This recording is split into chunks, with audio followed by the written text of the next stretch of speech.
À quoi le son? C'est bon le son? C'est pas bon le son? Normalement c'est bon, hein? Non, c'est bon. Oh là là. Oh là là, t'as failli prendre ton ban, toi. Oh là là là là. C'est toi qui avais pas mis. La première seconde a bugué. Ouais, c'est toi qui as bugué. La prochaine fois, t'attendras 10 secondes avant de venir me faire chier. C'est pas grave. J'ai survécu. J'ai survécu. Donc ouais. Hop là, attendez, ça c'est moi, voilà, je déplace ma gueule, hop. C'est Galpin qui me fait chier depuis longtemps, avec ce sujet, parler de la Première Guerre mondiale. Mais c'est vrai que, en 2025, on va essayer de faire un peu de Première Guerre mondiale. On va commencer à traiter un peu d'avions de la Première Guerre mondiale, et de la Première Guerre mondiale dans les airs en général. C'est vrai, Rio Sprog, 27 mois. On va parler des divas, pas tant que ça. Ce sont moins des divas et des rockstars que pendant la Deuxième Guerre mondiale, je pense. Reaper, 3 mois, merci mec. J'aurais des centaines à proposer. On va commencer à traiter un peu de la Première Guerre mondiale. On va essayer de faire des avions et tout, parce que c'est vrai que on a fait beaucoup de Deuxième Guerre mondiale, j'ai déjà fait un peu d'après. On va parler de fond. Ça va être de l'introduction ce soir. Je vais pas rentrer dans le détail, parce que je pense que ça mériterait des Warbirds à part entière. Mais peut-être que les gens connaissent pas la Première Guerre mondiale, tout simplement.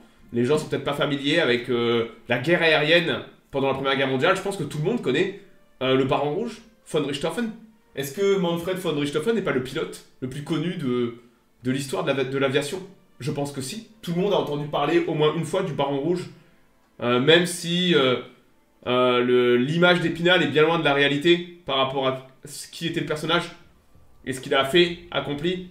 Mais je pense que tout le monde a entendu parler, même de... Voilà. Tout le monde a entendu parler de DH Multi, Galpin, ce sera pas du compétitif. Hein. Je jouerai souvent avec Yoonstar et la Vipère en chill face à l'IA. Donc ouais, je pense que tout le monde a entendu parler de Manfred von Richthofen, les avions rouges et tout, mais c'est vrai que je pense que le sujet est pas connu. Pas creusé non plus, parce que c'est vrai qu'on a la Seconde Guerre mondiale juste après. Baron Rouge supérieur à Guilmer, je suis même pas sûr. En fait, le problème, c'est c'est toujours difficile de comparer des pilotes. Le Baron Rouge, Manfred von Richthofen est un meilleur tacticien que Guilmer, Fonck et tout ça mis ensemble. Manfred von Richthofen est un formidable tacticien, mais il se repose sur les épaules de géants avant lui, qui ont posé les bases. Et c'est vrai qu'on a du mal à concevoir que la Première Guerre mondiale, rien n'existe. C'est-à-dire, quand vous voyez avec quoi on arrive en 14 et avec quoi on finit en 18, on finit avec des armes aériennes viables, prêtes au combat, avec des chasseurs bombardiers, des transports pour aller faire des sauts de para à Metz en 19. En 14, il n'y a rien. Il y a juste une poignée de clodos. Je vais les mentionner. Il y a des poignées de clodos qui font de la reconnaissance, quoi. Comment est-ce qu'en 4 ans, on arrive à un tel niveau d'opérationnalité alors qu'on part de zéro et avec des armes totalement nouvelles? Genre la guerre aérienne, c'est quelque chose de totalement nouveau. Et regardez ça. Ça c'est attendez, je vais virer ma barre de sub. Elle va gicler en bas. Hop. Voilà. Regardez les guerres balkaniques. Hein, rien à voir avec Balkany, hein, le malheureux emprisonné à tort. Voilà. Mais les guerres balkaniques en 1912. Les Bulgares qui vont amener sur le terrain les premiers avions. Et c'est vrai qu'à l'époque, c'est déjà... qu'est-ce qu'on fait de ça, quoi? Enfin, les moteurs sont tellement poussifs que ça peine à faire décoller le mec à l'intérieur. Ah, même les Serbes et les Bulgares, on avait en 1912 les premiers vols de combat. Les premiers viols de combat. Les premiers vols de combat, ça va se faire entre autres avec les Bulgares et tout. Mais sauf que c'est tellement poussif que vous pouvez pas amener à proprement parler de charges militaires. Donc on les utilise pour la reconnaissance. En 12, en 13, regardez ça, c'est pris en 1913. Matez un peu les engins. Voilà, c'est révolutionnaire. C'est révolutionnaire, mais est-ce que c'est vraiment utile? Alors on sait pas trop quoi en faire de ces machins. Ils vont devenir indispensables pour la reconnaissance, puisqu'ils peuvent aller voir loin dans la profondeur. Y a pas d'armes aériennes, y a pas de chasseurs pour les arrêter. Hein, y a pas d'autres chasseurs pour les arrêter. Y a pas d'armes, y a pas de canon anti-aérien. Au mieux, vous prenez le fusil, vous tirez en l'air. Y a pas de... L'artillerie, ça va venir aussi. Mais les gens vont rapidement percevoir le potentiel de l'arme. Mais c'est vrai que c'est une arme au début très très rustique. Par exemple, là, vous avez le premier avion en 1913 à traverser la Méditerranée. Regardez, ceux qui connaissent la Première Guerre mondiale, quand vous voyez cet avion, là, vous pensez à quoi tout de suite? Là, moi, vous m'auriez montré ça cet après-midi.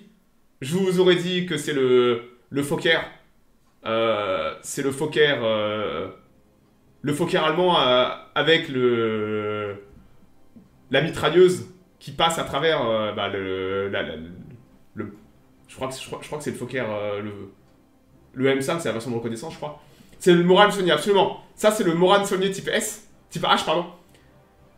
Et les Allemands vont acheter ça. Anthony Fokker, il va acheter l'avion, le Fokker E1, absolument. Et le Fokker E1, qui sera le premier avion de combat allemand pendant la Première Guerre mondiale. Et c'est vrai que les Allemands, Anthony Fokker, il va simplement acheter un Morane Saulnier type H, il va faire un peu de rétro-ingénierie et hop, vous allez avoir, regardez, ça, c'est le Fokker. On le retrouve. Donc ça, c'est le M5, mais ça sera la version militarisée du M5 avec une mitrailleuse qui donnera le Fokker E1. Et ce sera les premiers As allemands feront, ce sera un terrifiant avion de combat avant l'arrivée de le Heimdecker, absolument. Ce qu'on appelle Heimdecker en allemand, Heimdecker, Zweidecker, Dreidecker, c'est le nombre d'ailes, de jeux d'ailes, de ponts d'ailes. Donc par exemple, un Fokker DR1 de fin de guerre est un Dreidecker, 3 ponts, d'accord? Donc ouais, là, vous avez les premiers avions français de reconnaissance, mais chez les Allemands, on a ça. Regardez, ça, c'est des magnifiques LVG B1, ça ira jusqu'à B5. C'est quand même des gros avions, des gros biplans. C'est pas armé. Le but est d'aller faire de la reconnaissance. Donc, quand les avions vont commencer à décoller en 14, ils sont là pour aller chercher de l'information. Il n'y a pas d'idée de combat. On va chercher l'info, ils vont devenir indispensables. Parce que vous vous rendez compte, ils ne sont pas contestés. Vous pouvez aller faire de la reconnaissance dessus de l'ennemi, vous pouvez aller voir où sont ses colonnes et tout. Et je peux vous dire que l'armée va commencer à être très très intéressée par le développement de ces armes. Sauf que le souci c'est... Est-ce que vous pouvez empêcher la reconnaissance ennemie de venir chez nous? Et par choix logique, on va commencer à mettre des armes à bord. D'abord c'est des armes individuelles, on prend des flingues, on prend des briques, on jette des briques, on balance des fléchettes, on essaie de... peu à peu... il y a une idée au début où on faisait coucou à l'avion ennemi parce qu'on est la reconnaissance, mais peu à peu il y a une idée de combat pour neutraliser la reconnaissance adverse. Et ouais, on n'est pas là pour faire les victoires, les premiers avions abattus et tout ça. Mais ça va commencer comme ça. C'est qu'on va... Mais il n'y a rien. Il n'y a absolument rien. Il n'y a aucune idée de combat aérien, de dogfight. Vous dites, en 4 ans, on va finir avec des... En 4 ans, aujourd'hui, dans des écoles de dogfight où on apprend à des pilotes de chasse modernes le dogfight, même si le dogfight n'est pas aussi obsolète qu'on le pense, on a encore des lois universelles du combat aérien qui ont été posées en 1916 par Bolke. Et on a des gens qui vont dire comment est-ce qu'on fait la guerre en avion? On réfléchit. Et c'est ça un peu qu'on va voir ce soir. Quelques personnages intéressants qui ont posé les bases de ce qui va devenir le combat aérien individuel en termes de comportement, de technique, et aussi en termes d'escadrille, de collectif. Parce que c'est un sport d'équipe, la guerre aérienne. Et il va falloir créer tout ça à partir de zéro, en pleine guerre, avec parfois les autorités derrière qui disent « Mais qu'est-ce que vous faites, les mecs ?» Donc il va falloir des gens avec des grosses paires de couilles. On parle, les mecs vont voler dans des prototypes, sans parachute, vont parfois aller friser très haut en altitude, sans masque à oxygène, avec des moteurs qui crachent de l'huile. Il y a un côté... Parfois, on voit un côté romantique à la Première Guerre mondiale, les combats aériens. Il n'y a rien de romantique dans la Première Guerre mondiale, dans les combats aériens. C'est d'une brutalité absolument sans nom. On se tire dessus à bout portant. Très souvent, les pilotes ont des armes, ont un flingue avec eux, c'est pour se foutre une balle dans la tête. L'avion en flammes, vous pouvez pas sauter en parachute, plutôt que crever brûlé avec votre avion qui se crache, vous prenez votre flingue, vous en mettez une. Il y a rien de romantique à la Première Guerre mondiale dans les airs, même s'il y a un côté chevaleresque en termes de comportement vis-à-vis des ennemis vaincus et compagnie. Les combats sont d'une brutalité terrible. Et les parachutes arriveront très tardivement, quand ils fonctionnaient. Hein. Donc ouais, les pilotes partageaient le sort de leur avion. Hein. Et le haut commandement rechignera pendant longtemps à mettre des parachutes. Parce qu'ils avaient peur que les pilotes sautent trop vite. Ah, non mais il faut les comprendre. Non mais si on vous met un parachute, vous allez sauter tout de suite de l'avion. Vous voyez. Donc ouais, c'est ce que je vous dis. Donc il faut voir que toute la première génération de pilotes de chasse qui vont arriver, les 1915, 1916, c'est des pilotes qui à la base sont arrivés un peu là par accident. Il n'y a pas d'école de pilote. Il n'y a même pas de cursus. C'est des gens un peu chauds, un peu motivés. Saint-Exupéry a fait la Première Guerre mondiale. Bah écoute, tu vas sur Wikipédia et tu regardes sa page. Tout simplement. Donc ouais, il n'y a pas d'école de pilote. Donc généralement, c'est des gens un peu particuliers qui vont aller, comme toute nouvelle arme, ça va attirer un peu tous les gens qui ont l'esprit d'aventure. En 15, la cavalerie est obsolète. Donc chez les Allemands et compagnie, on va se retrouver... von Richthofen est un hussard. Il va se retrouver... D'ailleurs, il aura le titre de capitaine de cavalerie. Quand il sera à la tête de la Gasta 11, il aura le titre, il est capitaine de cavalerie. Et on va se retrouver avec des cavaliers, on va se retrouver avec des gens un peu techniques, parce que piloter un avion, c'est très technique. Mécaniquement, on va se retrouver avec des gens qui ont un goût pour la mécanique. Par exemple, Paul Queux était mécanicien en 1912, s'était lancé sur une voie de mécanique, de moteur. Et on a tous ces gens un peu particuliers qui trouvent pas leur place dans l'infanterie ni rien, qui vont finir là.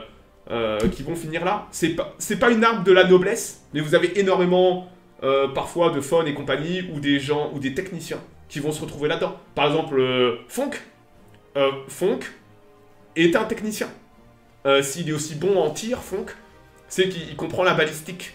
Et la balistique, entre autres, de certains projectiles plus lourds que d'autres et tout ça. Vous allez avoir des gens très bons en maths, très bons en mécanique, et vous avez une pépinière curieuse, ils sont pas nombreux non plus, de gens potentiellement très intelligents, assez exceptionnels, et vous allez avoir des mélanges d'individualité pure, avec des gens intelligents qui vont développer un collectif. Donc il faut faire attention aux chiffres. Les chiffres des victoires, vous allez voir des chiffres de victoires parfois assez énormes pour la Première Guerre mondiale. Ça veut pas dire que ces gens c'était des bons pilotes individuels, mais pas forcément des bons tacticiens de groupe. Par exemple, des gens comme Fonck ou Gilmer n'étaient pas forcément des gens de collectif, de pilotes collectifs. Mais parce qu'on leur a jamais appris. Il y a toujours une idée pour la Première Guerre mondiale qu'on va faire la guerre en solo, surtout chez l'Entente.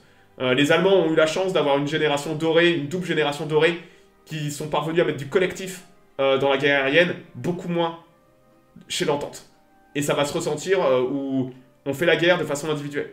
Et ça va être un problème où on va avoir parfois des pilotes qui sont seuls à se cogner dessus. Donc c'est... Faut tout créer. Faut tout créer. C'est le néant. On a du mal à concevoir ça. Hein. Le début de la Première Guerre mondiale, c'est le néant. Et on a des gens qui vont sortir du lot. On a, par exemple, chez les Allemands, des mecs qui étaient de la reconnaissance, qui ont commencé en 14-15. Regardez, Chad Max Immelmann, vous connaissez Immelmann, un Immelmann. Donc ça vient de Max Immelmann, qui est une manœuvre de combat aérien, un Immelmann, qu'on emploie encore aujourd'hui, hein, le terme est toujours d'actualité. Donc ça vient de Max Immelmann, qui fait partie de cette génération de pilotes qui vont être les premiers, c'est les premiers Allemands, qui vont être sur des Fokker justement E1, et ils vont aller abattre des avions. Et ils vont commencer à réfléchir à comment on optimise ça d'un point de vue individuel, d'un point de vue collectif, d'un point de vue technique, papier, crayon, et on se contente pas juste d'abattre des avions comme des imbéciles. Il faut qu'on établisse un cadre et une doctrine. Donc ces gens sont des innovateurs. Et le but va être après... Il est très jeune. Ouais, là c'est sûrement... même avant la guerre, je pense. Là, tu vas le voir, en plus vieux, avec la pour le mérite au front. Ça, c'est sûrement en 16, juste avant qu'il soit tué au combat. Tous les gens que vous allez voir ce soir ont été tués au combat. À part Fonck. Le pouvoir de la Fonck, à part René Fonck. Tous les gens que vous allez voir, à part peut-être Lothar von Richthofen, qui sera tué en 22, tous les gens ont été abattus en 17-18. Ça a été terrible. Ça a été, surtout chez les Allemands. Ça a été un abattoir la dernière année de la guerre. entre autres à cause de la supériorité aérienne de l'entente au niveau technique et nombre, surtout nombre. Donc Max Immelmann, il va être le premier à réfléchir, à mettre des ailiers. Hein, des ailiers. Ça nous semble logique de voir systématiquement des ailiers et tout ça. Mais Immelmann va commencer à dire, et si on mettait un pilote derrière un autre, dont un chasseur, un protecteur, et on commence à travailler en équipe et tout ça. Et De Gaulle a volé en avion pendant la Première Guerre. Écoute, tu vas voir, tu vas sur Google, Wikipédia, et tu vas voir si De Gaulle a volé en avion pendant la Première Guerre mondiale. La réponse est non. Et donc ouais, Immelmann, il fait partie de ces premiers théoriciens. Alors j'ai une très belle photo d'Immelmann, hein. Il est souvent avec un énorme dog allemand. Matez la bête. Hop là, pas mal, hein. Belle bête, hein. Pas Immelmann, hein, le dog allemand, quoi qu'Immelmann aussi, hein. Donc ouais, c'est la première génération dorée de pilotes allemands. Il y a quelques pilotes assez exceptionnels comme ça.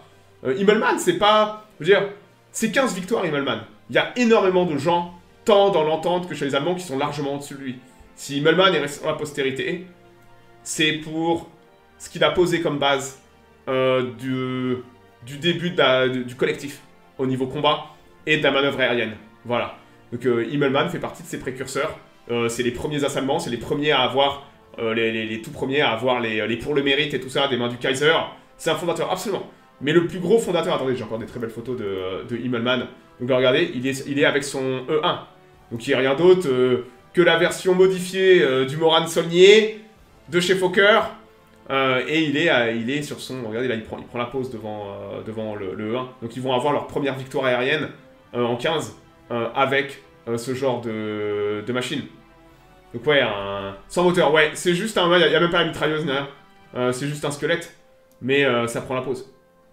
Vous noterez qu'il est Oberleutnant et il n'a pas encore ça pour le mérite et tout ça. Donc on est sûrement en 15. Il aura ça pour le mérite en 16. Voilà. Donc ouais, c'est les débuts de l'aviation. Et ces mecs-là, en fait, on les coudées franches. Ils ont pas tant que ça de monde pour les faire chier. Tout le monde les supporte, plus ou moins de loin. Et ils vont pouvoir développer leur armée aérienne. D'ailleurs, on va avoir la création d'une vraie arme aérienne, alors qu'avant, c'était vraiment... ils dépendaient de l'armée. Ils étaient vus juste comme les yeux de l'armée. Donc tout ça va aussi beaucoup évoluer avec l'introduction de nouveaux matériels. Quand vous voyez sur quoi on se bat en 17-18 et ce qu'on a comme les E1 là en 15-16, vous dites putain... pareil chez l'Entente, hein, on va avoir d'excellents avions qui vont arriver. D'autres moins bons aussi d'ailleurs. Et là, encore le dog allemand, Immelmann, casquette en guingois, aucune médaille. Ils avaient la classe, hein. Moi j'aime beaucoup les Allemands pour la Première Guerre mondiale. C'est une autre Allemagne que la Seconde Guerre mondiale. Et c'est vrai que là on voit que bon, les mecs sont un peu olé olé sur les photos, mais je les adore, les énormes clébards et tout. Qu'on sait pas trop comment utiliser, absolument. Tout est à faire, tout est à construire. Et on a ces gens un peu intelligents qui vont sortir du lot. Donc là, on a un autre E1, mais cette fois avec le moteur, la mitrailleuse de mise. Donc là, c'est voilà. Là, encore Immelmann à bord de son avion. Voilà. Et on va parler... Alors, Immelmann a été abattu en 16 dessus Arras par un Sud-Africain, lieutenant George McCubbins. Je crois que c'est son observateur qu'il a eu à la mitrailleuse, tout simplement. L'avion s'est crashé, rappelez-vous. Hein. Si vous êtes touché, blessé, il y a de fortes chances que vous vous crashiez avec votre avion. C'est compliqué, voilà. Hein. C'est compliqué pour les pilotes. Hein. Comme je dis, c'est une guerre la guerre aérienne est très brutale hein, pendant la Première Guerre mondiale. Vous voyez les gens que vous tuez. Hein. C'est très très proche. Il y a cette anecdote à Verdun d'un pilote français qui revient et son mécano lui demande pourquoi l'avion est quasiment couvert de sang sur tout le fuselage. Et il lui dit « Ah, j'ai tiré à bout portant sur un avion allemand d'observation avec le pilote et l'observateur. Et je les ai troués comme des passoires et j'étais juste derrière à quelques mètres. Et j'ai récupéré tout le sang des mecs sur le fuselage. Vous voyez, sympathique, hein.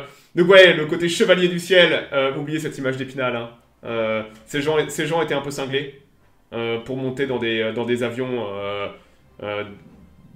qui étaient extrêmement rustres, tant à piloter et dans des combats qui étaient extrêmement brutaux aussi. Donc ouais, l'autre personnage qui est extrêmement important, qui est considéré comme le père, même encore aujourd'hui, de l'arme aérienne moderne et de la chasse, c'est Oswald Bolke. Oswald Bolke, c'est 33 victoires, mais c'est pas tant les victoires qui nous intéressent, que lui est de la même... D'ailleurs, c'était le pote d'Immelman, hein, ils ont été liés et tout. Hein. Lui et l'autre enfant terrible avec Immelman. Et lui va poser les bases de... lui va réfléchir à comment... Comme je vous dis, quand vous êtes soldat, même encore aujourd'hui, vous avez des manuels d'instruction. Vous arrivez, on vous drill, vous allez répéter les mêmes gestes tout le temps. Il y a des gens qui ont débroussaillé, qui ont tout préparé pour que vous puissiez tout ingurgiter directement, de façon rapide et simple. Ces gens-là n'ont pas eu cette chance. Ces gens-là ont dû eux-mêmes inventer leur art. C'est là que je dis que ce sont des innovateurs et qu'il ne faut pas rester sur les nombres de victoires. Ce sont des innovateurs de génie même. Et Bolke va être le premier à dire comment est-ce qu'on abat des avions ennemis? Quels sont les bons gestes, les automatismes à systématiquement avoir? Et donc, ils vont profiter de leur expérience de combat et ils vont commencer à mettre sur papier comment on fait la guerre pour un pilote individuellement. Il n'y a pas encore l'idée de collectif, ça viendra plus tard, même si Immelman a commencé à poser les bases avec les ailiers et tout ça. Voilà une autre image de Bolke. Je trouve l'image de gauche extrêmement classe en couleur. C'est ça que j'ai mis sur ma vignette. Voilà. On n'aura pas aujourd'hui la même chose avec les drones. Les drones sont aussi en train d'évoluer très rapidement. C'est des nouveaux domaines de technologie. Donc c'est pour ça que ça avance aussi rapidement. C'est qu'il y a tout à inventer. À un moment où tu auras déjà un cadre vraiment bien, les choses ralentissent. Mais à l'époque, en 15-16, c'est le Far West. Donc il y a tout à inventer, tout à créer. Et des gens comme Immelman et Bolke vont rapidement sortir du lot. Ce sont des pilotes exceptionnels, mais ils vont rajouter en plus à cela, ils vont rajouter l'innovation qu'ils vont poser sur papier pour faire évoluer cette nouvelle arme en fait, qui est l'arme aérienne. D'ailleurs, vous pouvez voir les gueules des mecs. C'est des assassins, ces gens, hein. C'est des tueurs, hein. Et ils voient les gens qui butent hein, à quelques mètres. Hein. Donc ouais, c'est pas joyeux, hein. Le combat pendant la Première Guerre mondiale, hein, c'est pas joyeux. Hein. Vous savez que tous ces gens-là ont 19-20 ans. Hein. Tous les gens que vous voyez là, tous, sans exception, ils ont 20-21 ans. On a du mal à croire que des mecs comme... On a du mal à croire que des Immelman et tout ça, ils sont tous nés en 1892, 13, 14. Ils ont 18, 19 ans, 20 ans. Et comme je dis, ils vont tous être tués quasiment. Hein. C'est une hécatombe. Hein. Donc ouais, Bolke, il est célèbre pour ce qu'on appelle le dictat Bolke, qui est encore valable aujourd'hui. Et qui va être distribué à tout le monde dans l'armée allemande de l'époque, au niveau aérien, mais qu'on retrouvera aussi même dès l'entente. Donc je vais vous faire la traduction. Et ce sont des règles de base qu'un pilote doit respecter. Pour survivre, très important de survivre, mais aussi pour faire des victoires, pour être un bon pilote. Donc il va poser un espèce de credo de base à essayer de toujours respecter pour être efficace et rentrer vivant. Petit 1, essayez de sécuriser tous les avantages possibles avant d'attaquer. Si possible, gardez toujours le soleil derrière vous. C'est des règles élémentaires de base qui semblent logiques aujourd'hui dans le combat aérien, mais il y a des gens qui ont réfléchi à ça et qui l'ont dit, hop, c'est du bon sens, bien sûr. Mais ça nous semble du bon sens. Mais tout ça en 16, c'est nouveau de faire la guerre aérienne. Et peut-être qu'à un moment, il s'est fait avoir avec le soleil et il vous dit aussi d'attaquer avec tous les avantages. Vous attaquez pas, vous voulez pas que votre ennemi sache que vous êtes là, et si vous pouvez le tuer avant qu'il se rende compte, vous le faites. C'est pas glorieux la guerre aérienne. Hein. Que ce soit Première, Seconde Guerre mondiale, généralement, vous mourrez, c'est trop tard. Vous savez déjà, vous savez même pas que c'est en train d'arriver. Voilà. Et c'est des règles élémentaires. Quand vous avez commencé une attaque, toujours la finir. Systématiquement. C'est une fois que vous avez lancé quelque chose, ne cassez pas dans le mouvement ce que vous venez de lancer. Tirez uniquement à courte portée quand votre adversaire est dans votre ligne de tir. Voilà. Ça encore, c'est des règles élémentaires que vous retrouverez dans la Seconde Guerre mondiale. La plupart des grands as de la Seconde Guerre mondiale sont des tireurs de précision à courte portée. Hartmann, sa spécialité, c'était d'approcher à 20-30 mètres d'un avion ennemi et de le mettre hors de combat avec une salve. Les meilleurs pilotes de la Seconde Guerre mondiale sont des tireurs de précision à courte portée qui appliquent cette règle. Généralement, plus vous êtes loin, plus vous tirez dans tous les sens, moins vous touchez. Et c'est des règles élémentaires qui garantissent du succès, tout simplement. Gardez toujours vos yeux sur l'ennemi, gardez toujours vos yeux sur votre adversaire, ne laissez jamais, ne vous laissez jamais distraire par des Russes. Pareil, vous avez un ennemi, gardez-le, essayez de l'abattre. Voilà.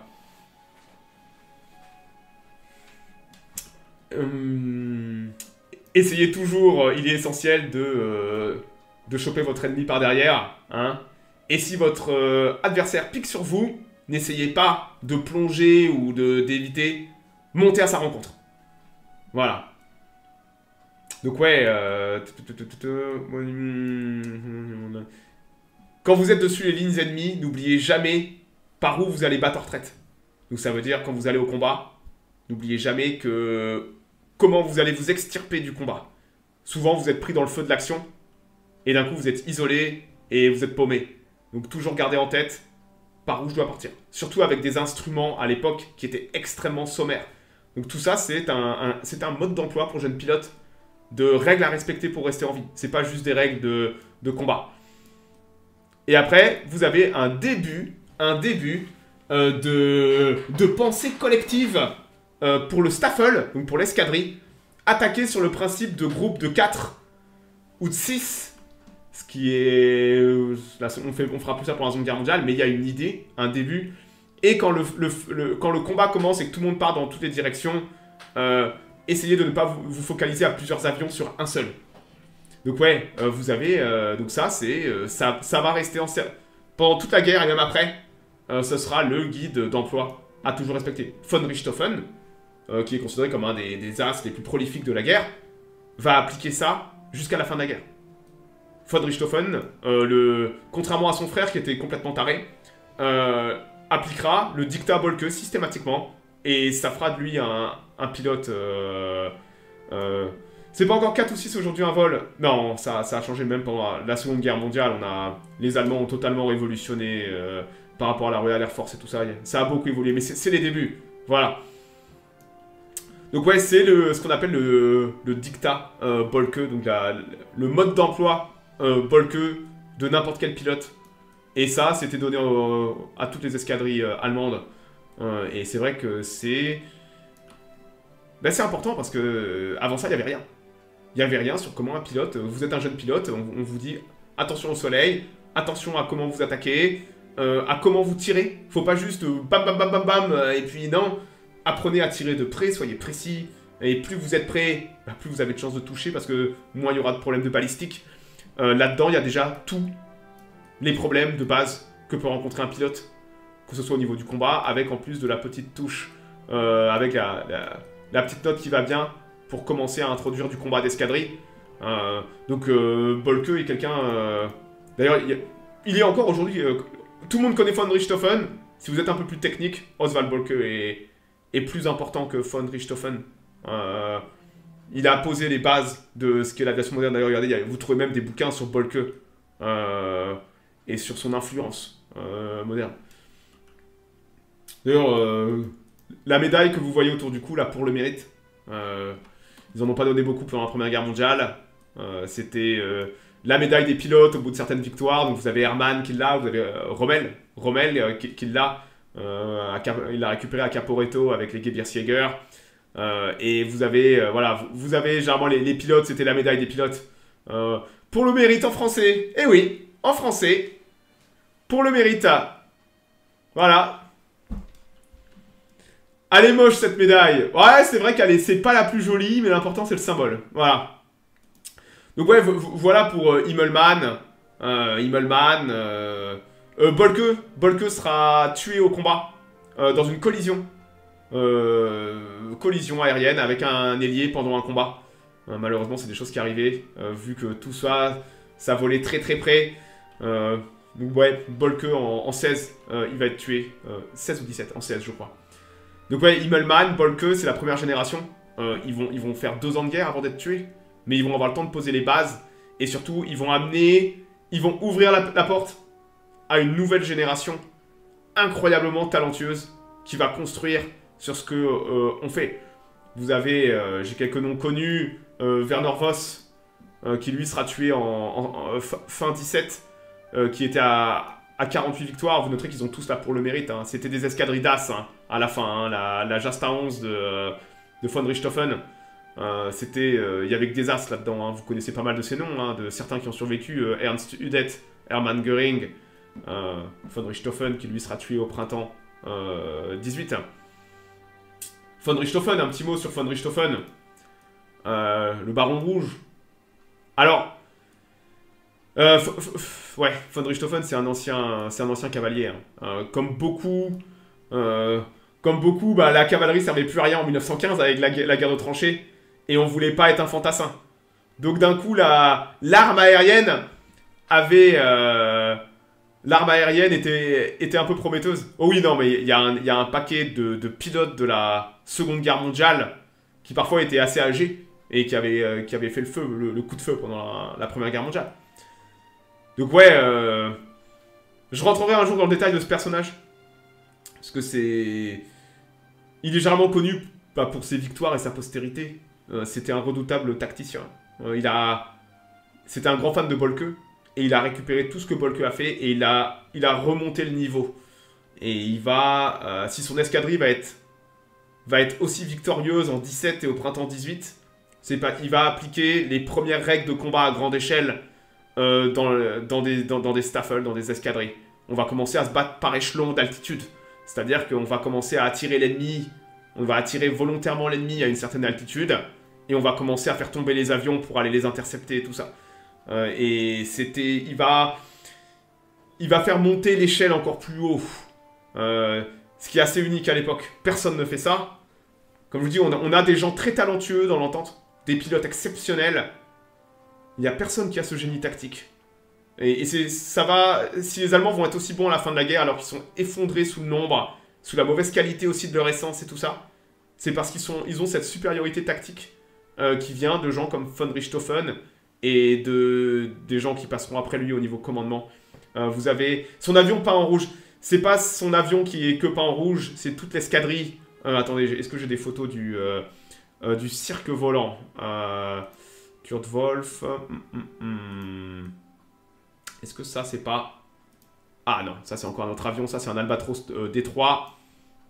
Attendez, je vais aller la trouver, la photo. Hop. Warbirds. Je vais expliquer un petit peu ce... On a toujours l'habitude de voir des avions totalement camouflés, dissimulés. Ah, voilà. La Jasta 11 en 16. Magnifique. Voilà. C'est pas juste l'avion de von Richthofen qui est en rouge. C'est toute l'escadrille entière qui est peinte de façon olé olé. Il y a une idée. C'est pas juste pour faire beau. Il y a quelque chose derrière ça. Hop là. Donc, il y a que on les voyait très bien sur le champ de bataille. Donc, il n'y avait pas que von Richthofen qui n'était pas en rouge. Il y avait aussi d'autres avions. Il y avait des avions pas en jaune, en bleu. C'est une mentalité que Richthofen a développée avec ses cadres. Vu qu'on fait du combat d'escadrille et qu'on veut chercher l'ennemi, on est là pour détruire l'ennemi. C'est plus simple de... Alors, on cherchait pas à se camoufler, si. Justement, au début, on cherchait à se camoufler. Mais on s'est rendu compte que... On veut que l'ennemi vienne nous chercher. Donc, la meilleure des façons pour qu'il vienne nous chercher, c'est qu'il nous voit. C'est qu'il nous voit. Et surtout, il n'y a que nous qui faisons ça. Quand l'ennemi nous voit, il sait que c'est la Jasta 11. Il sait que c'est nous. L'ennemi va chier dans son froc. Parce qu'il sait qu'on est les meilleurs. Donc, vous avez deux idées. C'est un, d'être vu sur le champ de bataille, pour forcer l'ennemi à engager. Et deux, l'aspect psychologique d'affronter une escadrille que vous savez qui est doctrinalement et psychologiquement supérieure en termes de qualité individuelle. Donc vous allez avoir... Il n'y a pas d'ancêtre de la flaque. Si. Oh bah il y a beaucoup de pilotes qui seront tués. Von Richthofen sera tué par une balle de fusil australienne. Hein. Pas de bol, hein. Du 75, les premiers modèles de 88 mm étaient des canons de DCA de la Première Guerre mondiale. Donc vous avez cette idée... bon, vous vous rendez compte comment on a fait du chemin? Entre 14 et 17, on est passé d'avions de reconnaissance à des escadrilles qui opèrent de façon organique avec des doctrines pour les pilotes, des doctrines pour des escadrilles. C'est incroyable. Donc ouais, vous avez la Jasta 11 et von Richthofen qui vont commencer à introduire des tactiques assez folles pour l'époque. Alors que c'est vrai que du côté de l'Entente, souvent, il n'y a pas encore de grandes idées de collectif. Mais ça, c'est les Allemands qui vont faire évoluer. D'ailleurs, vous ne méprenez pas, l'Entente, ils vont apprendre aussi très très rapidement. Hein. Hop là, donc voilà, elle était là la photo, putain. Regardez-moi ces avions. Les Albatros D3, ça va jusqu'à D5. Bon, ça, je ferai des Warbirds, je pense, dessus. J'essaierai de trouver des jolies photos. C'est quand même des très très belles bêtes. Hein. Et il y aura des avions exceptionnels des deux côtés. Je vais vous montrer quelques photos des Spat 13 et tout ça. D'ailleurs, encore pour parler de la Jasta 11, de von Richthofen et de tout cet écosystème. Donc, von Richthofen, c'était pas le mec le plus sympa. Hein. Von Richthofen, il était considéré quand même... il était pas très cool. Pas très humoristique non plus. On peut comprendre pourquoi. Mais c'était quelqu'un de très talentueux, d'intelligent, de juste avec ses hommes. Et avec ses mécaniciens aussi. C'était un excellent leader, mais pas le plus sympathique, tout simplement. Donc ouais. D'ailleurs, il va ramener son frère avec lui en 15. Son frère faisait de l'instruction de recrues. Et von Richthofen, quand il a quitté la cavalerie, il est allé voir son frangin qui se faisait chier à former des recrues. Il a dit, écoute, tu viens avec moi, j'ai un truc sympa à te montrer. Littéralement. Hein. Et donc Lothar, lui, faisait sa vie et n'avait que faire du dictat de Bolke. Et lui avait pour habitude de tailler dans le tas et de faire n'importe quoi avec son avion. C'était une façon de faire. Il va quand même avoir près de 40 victoires, Lothar, dont sur ces 40, il va quasiment toutes les homologuer en moins de 3 mois. Lothar, c'était un pilote exceptionnel aussi. Il se tuera en 22, dans un vol avec des passagers. Ouais, aussi un sacré personnage. Hein. C'est la famille von Richthofen, vous connaissez Wolfram, leur cousin, qui volera aussi avec la Jasta 11 et fera 8 victoires. Leur cousin Wolfram, qui sera sûrement un des personnages les plus influents dans le développement de l'aviation tactique d'assaut au début de la Seconde Guerre mondiale. Wolfram. Donc ouais, donc quand vous voyez le von Richthofen pendant la Seconde Guerre mondiale, c'est Wolfram, d'accord? C'est leur cousin qui lui aussi a participé à la guerre. Hop là. Regardez, à propos de développement d'avions, vous connaissez le Fokker DR1. Ça, c'est le lieutenant... c'est le 2 mai 18, lieutenant Hans Weiss. Juste un mois avant d'être tué en opération. C'était pas forcément un bon avion, hein. Le DR1, il était plus lent, mais il pouvait faire certaines manœuvres très intéressantes. Il fallait un sacré pilote, un pilote talentueux pour exploiter les qualités du DR1 au combat. C'était un avion qui avait des problèmes, mais ouais, avec un petit pilote talentueux, ça passait bien. Et aussi quelqu'un d'important, Kurt Wolff. Kurt Wolff qui prend la pose là devant... ça c'est un FE8 anglais en mars 17. Kurt Wolff, tous ces gens vont... ouais, Kurt Wolff il sera tué je crois en 17. Kurt Wolff c'est 22 victoires. Donc ça fait partie du haut du panier en termes d'as aussi. Et ouais, tous ces gens vont être abattus en 17-18. Hein, ça en dit long. Hein. Donc ouais, vous voyez, la Jasta 11, il y avait un... J'avais déjà parlé de Göring. Hein. Göring, quand j'avais fait mon hors-série sur Hermann. Donc Hermann, lui, a commandé cette escadrille hein, tout à la fin de la guerre. Et Hermann était un sacré connard. Hein. Il était détesté par tout le monde. Hein. Hermann, il voulait juste là pour le mérite, vous voyez. Hein Donc ouais, moi je trouve ça incroyable qu'on soit passé en 15 à quelque chose d'aussi professionnel en 18. Et c'est vrai que c'était un petit écosystème à l'époque. C'était un petit monde, donc ça permet d'évoluer très très rapidement. Voilà. Et vous avez alors, je vais vous donner quelques trucs sympas aussi chez l'Entente. Donc on va rester franco-français. Comme je dis, c'est un sujet que je voudrais bien aborder plus tard. Un peu plus dans le détail. À part Udet, pas beaucoup d'as qui ont survécu. Non, pas beaucoup. Très très peu. Udet, Göring, Lothar... et là, énormément ont été tués au combat en 17-18, c'est l'hécatombe. Hein. Voilà. Beaucoup se connaissaient. Ouais, beaucoup se connaissaient. Alors, le plus grand as de l'Entente, c'est Tchad, le pouvoir de la Fonque. c'est René Fonck. René Fonck, c'est 75 victoires homologuées, plus de 50 incertaines. Alors, là encore, il faut parler des systèmes de comptage des victoires qui n'étaient pas les mêmes chez les Français, chez les Anglais et chez les Allemands. Probablement que peut-être Fonck, il y a une probabilité non négligeable que ce soit, en termes de comptage, le plus gros as de la Première Guerre mondiale. Parce que il a un sacré paquet de victoires non homologuées, mais qui sont là, quoi. Voilà. Donc ouais, c'est pour ça que je dis que faire attention aux chiffres, c'est comme la Seconde Guerre mondiale. C'est le bordel avec les systèmes de comptage. En France, il fallait un témoin. Il faut un témoin pour avoir vu soit l'avion être détruit en vol irrécupérable, un avion gravement endommagé qui se barre n'est pas considéré comme abattu mais probable. Vous avez chez les Allemands, c'est le commandement qui voit les rapports et qui décide. Et si ça conteste, on donne la victoire à l'escadrille, machin. C'est un énorme... compter les avions tombés au sol, bien sûr. Un des problèmes, par exemple, c'est que c'est là où les Allemands ont plus de chance, c'est que les Allemands vont travailler déjà beaucoup plus en équipe très tôt. Donc généralement, il y a tout le temps un équipier allemand qui a vu un avion tomber. A contrario, chez les Français, on a beaucoup d'individualités, de pilotes qui vont se battre tout seuls. C'était commun de prendre l'avion, ce qui semble aujourd'hui, ou même pendant la Seconde Guerre mondiale, est contraire à absolument tous les codes de combat dans les airs, d'aller se battre seul. Mais on a des pilotes comme Fonck ou Guynemer.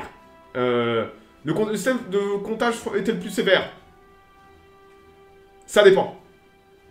Ça dépend des périodes, parce que les systèmes de comptage vont aussi évoluer pendant la Première Guerre mondiale. Mais on a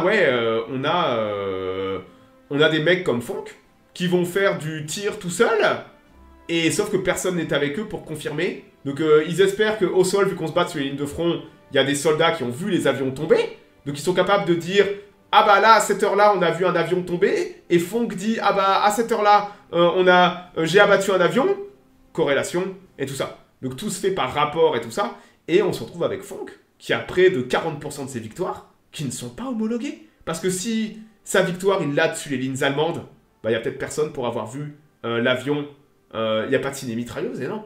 Il n'y a personne qui a vu l'avion tomber. Alors quand l'avion allemand tombe dans vos lignes, c'est facile à identifier. Le mec dit qu'il a abattu un avion, on retrouve une épave, ça correspond, clac clac.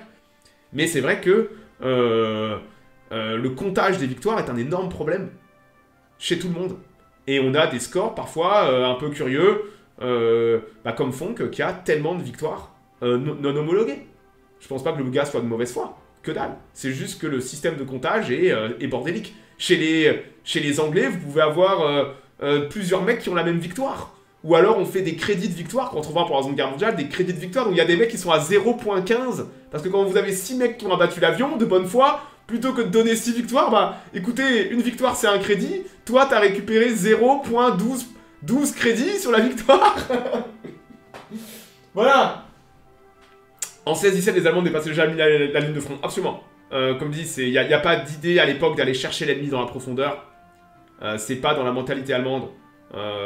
Voilà. Donc ouais, c'est un peu le bordel. C'est un peu le bordel, et c'est pour ça que je vous dis, ne vous focalisez pas trop sur les chiffres. Fonck était un incroyable as, parce qu'il était très technique, mathématique, et il faisait du bolke. Tous ces gens-là faisaient du bolke parce qu'ils avaient compris comment faire la guerre. Voilà. Vous avez aussi... alors, attendez, vous avez... Ça, c'est Fonck. Hop, attendez, j'ai plein d'autres photos de Fonck. Donc Fonck qui est le plus grand as de l'entente. Et possiblement, le plus gros as de la Première Guerre mondiale. Mais attention, il n'est pas un tacticien.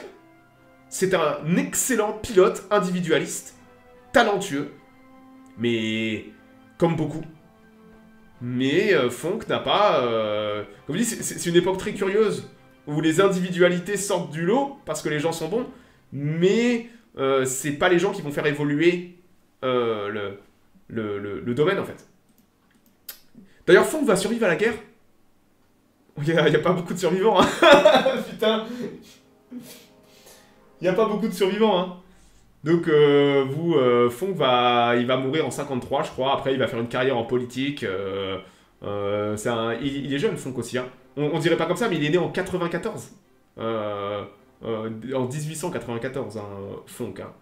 Donc, c'est c'est encore cette génération qui a 18-19 ans au début de la guerre et qui savent pas trop où aller. On est technique, on sent qu'on est technique, on est bon en technique. L'arme aérienne est intéressante, donc on va là-dedans. Vaut mieux ça qu'aller dans une tranchée, voilà. Donc vous avez des gens exceptionnels qui vont sortir du lot dans les deux, chez tout le monde, chez les Allemands, mais aussi chez l'Entente. Vous avez la même génération dorée, qui vont sortir du lot, émerger, et Fonk en fait partie sans aucun doute. Hop là, regardez un peu le Tchad. C'est plus une fois un poitrail, c'est un tableau de bord. Mais ces gens-là étaient aussi mis en avant par la propagande. Les von Richthofen, dans les deux camps, hein, les Bolke, les Himmelmann, c'était un peu des catastrophes nationales quand ces gens étaient tués. Donc Fonk fait partie de ces gens. Voilà. D'ailleurs là, regardez. Le miroir. Vous avez Fonk avec Garros, Roland Garros. Le miroir paie n'importe quel prix. Les documents photographiques relatifs à la guerre présentant un intérêt particulier, les mecs, si vous avez des photos de la Première Guerre mondiale, des photos un peu croustillantes, le miroir était prêt à payer n'importe quel prix pour avoir vos clichés. Et c'était bien marqué en gros, voilà. Et vous avez dessous, hop, voilà Légion d'honneur. Garros et Fonk qui viennent d'être faits officiers de la Légion d'honneur. Garros qui va être aussi quelqu'un d'important en termes de technique et de développement de l'armement et tout ça, du tir synchronisé et tout. Ça va parler de Göring, le Maigrichon. J'ai déjà fait un hors-série sur Göring, donc ça sert à rien de répéter ce que j'ai déjà dit sur le personnage. Comme je dis là, c'est plus une petite présentation ce soir pour montrer que c'est un truc de dingue la Première Guerre mondiale, parce qu'on part du néant et on a ces tarés qui espècent d'arriver. Là pareil, j'en ai un autre, hein, Guynemer qui est aussi connu. Donc encore un pilote exceptionnel, Guynemer, 54 victoires homologuées, encore presque une quarantaine de probables. Le système français était strict, ce qui fait que Fonk a collaboré pendant... Écoute, qui a pas collaboré pendant la Deuxième Guerre mondiale? Hein? Qui a pas collaboré, Galpin? Est-ce que le mec sur le marché qui vend des œufs aux Allemands, est-ce que c'est pas un collabo? Hein, le mec qui bosse dans une cimenterie et sur le mur de l'Atlantique qui est payé par les Allemands, est-ce que c'est pas un collabo?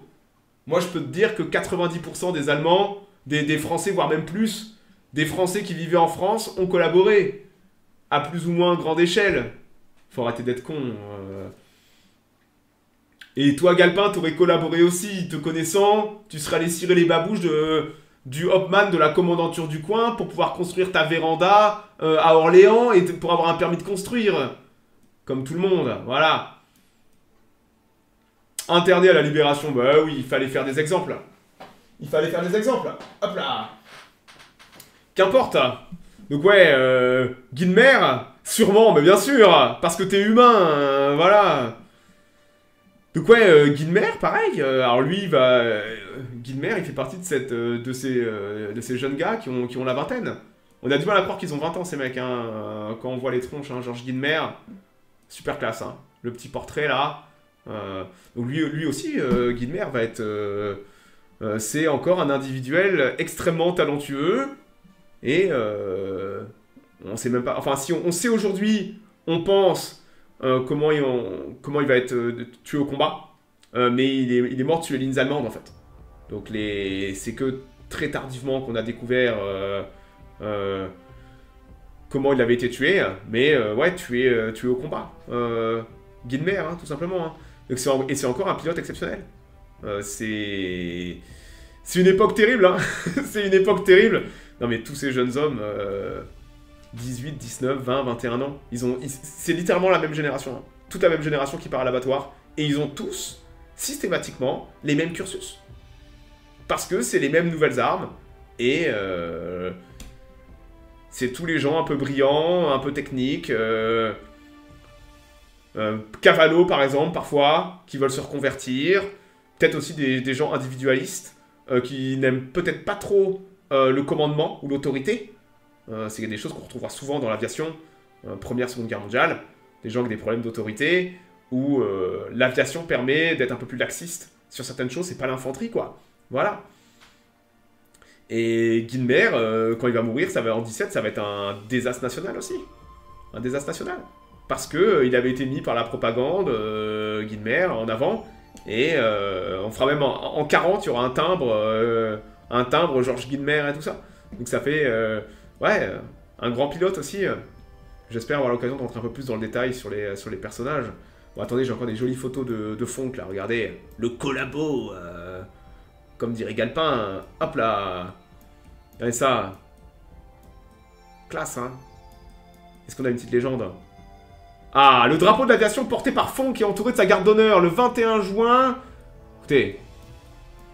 Propre, hein.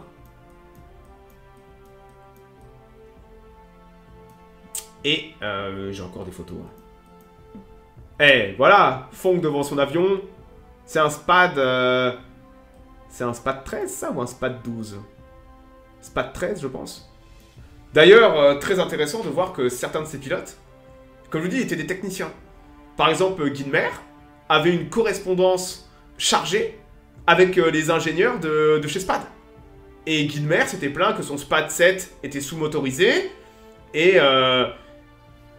comme je dis, c'est un petit monde. Et ces gens sont écoutés. Parce que c'est les retours d'expérience, c'est eux. Donc vous avez des gens comme Guynemer qui pouvaient aller voir les ingénieurs et dire écoutez, là c'est un peu la merde et tout. Et c'est vrai que les SPAD 12 et les SPAD 13 vont être des avions après qui seront surmotorisés. Je vais pas rentrer en détail, mais ils ont un nouveau Hispano-Suiza de 180 chevaux. Et le SPAD 12 par exemple avait un canon de 37 mm, les mecs. Hein, le SPAD 12, il a en axial un canon de 37 mm rechargeable à la main. Et des mecs comme Fonck, par exemple, vont devenir très très bons en termes de balistique pour apprendre à utiliser ça et mettre 220 chevaux les 12 et 13. Ah ouais, c'est encore plus que ce que je pensais. Face à des avions en papier, ben c'est les bons vieux 37 mm qu'on connaît, quoi. Et les SA-18, les mecs, c'est un bazooka, le machin. Et le poids sur l'avion, c'est pour ça que l'avion est aussi extrêmement motorisé. C'est, rappelez-vous, en 14, on se bat avec des briques et avec des fléchettes. 4 ans plus tard, on a des canons dans le moteur axial de 37 mm. C'était compliqué à utiliser. Hein. Là, je dis ça comme ça, mais le canon de 37 était détesté par beaucoup de pilotes. Néanmoins, certains pilotes, des très bons pilotes, comme Guynemer ou Fonck, étaient capables de l'utiliser et on revendiquait pas mal de victoires avec cet armement. Mais il était très contraignant à l'époque à utiliser. Mais ça vous montre l'évolution technique de la guerre, comment en quelques années on est passé à des moteurs extrêmement puissants, capables de porter des armements lourds. Ce qui est fou. Les canons de 37 montés sur les voisins 3 de 15 à 16, oh là là là là. C'est des avions dont j'ai envie de parler, pareil pour le Nieuport 11 et tout ça. Donc l'année prochaine, on va commencer à parler un peu de Première Guerre mondiale, peut-être une fois par mois. On traitera d'avions de la Première Guerre mondiale. Peut-être même que j'ouvrirai les listes aux avions de la Première Guerre mondiale. Mais ouais, ça va être bien d'en parler un petit peu. Parce que c'est un sujet qui est aussi extrêmement intéressant. Il y a moins de photos, malheureusement, pour des raisons logiques. Il y aura un petit peu moins de docs. Mais voilà. En même temps, un coup et l'avion ennemi doit plus ressembler à grand-chose. Mais c'est le but, hein. C'est de neutraliser l'avion comme ça, hein. Là, vous avez le magnifique SPAD 13 en 17. Je sais pas c'est qui le chat devant qui prend la pause. Mais... Donc ouais, il y a un côté qu'on... C'est la classe. Mais je comparerais ça à la guerre en dentelle. La guerre en dentelle au 18e, c'est un mythe. Les champs de bataille du 18e sont d'une brutalité sans nom. Et cette guerre en dentelle, on met ça en avant. Ça ressemble peut-être souvent en italien. Peut-être, hein.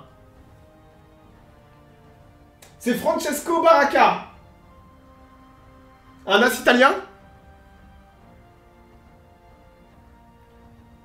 C'est pas un italien. C'est un uniforme italien. Ah, écoute, ils ont eu aussi des SPAD. J'ai trouvé l'image super classe. Donc ouais, il y a un côté, le parallèle à faire avec la guerre en dentelle du 18e. Où on met ça en avant pour pas trop regarder la brutalité des champs de bataille. C'est la même chose pour la Première Guerre mondiale. On entend souvent le côté chevalier du ciel et tout. Les combats aériens sont d'une brutalité absolument terrible. Pour les hommes, pour les corps. Vous avez vu tous ces mecs-là, comment ils... On n'a pas l'impression qu'ils ont 20 ans. On leur donne 35 ans à ces mecs-là. Et surtout, il y en a très peu qui ont survécu à la guerre.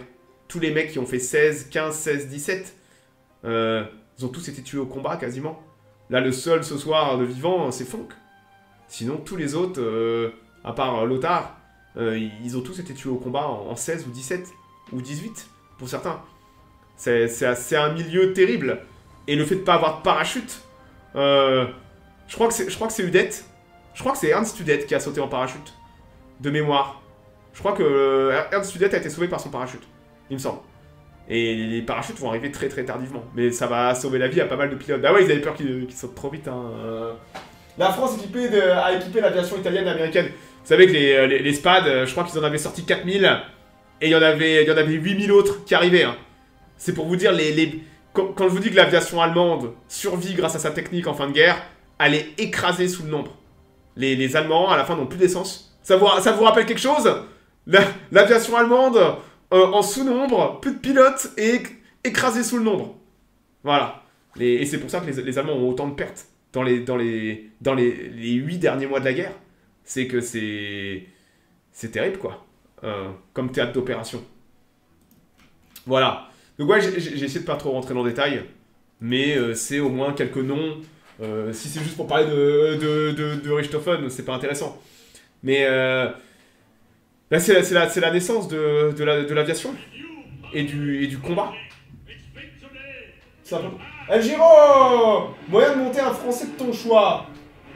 Mais je suis sûr que j'ai même des Français qui arrivent prochainement. Sans aucun doute. Oui, j'en vois là. J'en vois, tiens, regarde, il y a du Breguet qui arrive l'année prochaine, en début d'année prochaine. Il y a du Bloch, il y a du Breguet. Hop là, ils monteront. Donc ouais, il y a quoi comme flaque à l'époque? Bah tu sais, de la flaque, c'est quoi? C'est tu prends un caillou et tu le jettes. La flaque, c'est simplement de l'armement standard que tu pointes vers le ciel. Donc tu prends des canons... les Allemands auront des guns pour ça, tu prends des MG08, des mitrailleuses, et tu commences à tirer en l'air. Et c'est pour ça que fallait faire attention à pas trop traîner dessus les lignes ennemies, ou alors à pas suivre un avion ennemi qui vous amenait à basse altitude. Par exemple, vous vous rappelez l'arrêt de Bolke? De toujours se rappeler du chemin de retraite, ça veut aussi dire ne pas poursuivre un avion ennemi jusqu'au bout. Savoir lâcher le combat pour se replier dans une zone sécurisée au-dessus de sa ligne de front. Par exemple, von Richthofen sera tué par un soldat australien. Simple soldat australien avec un flingue, il va buter von Richthofen.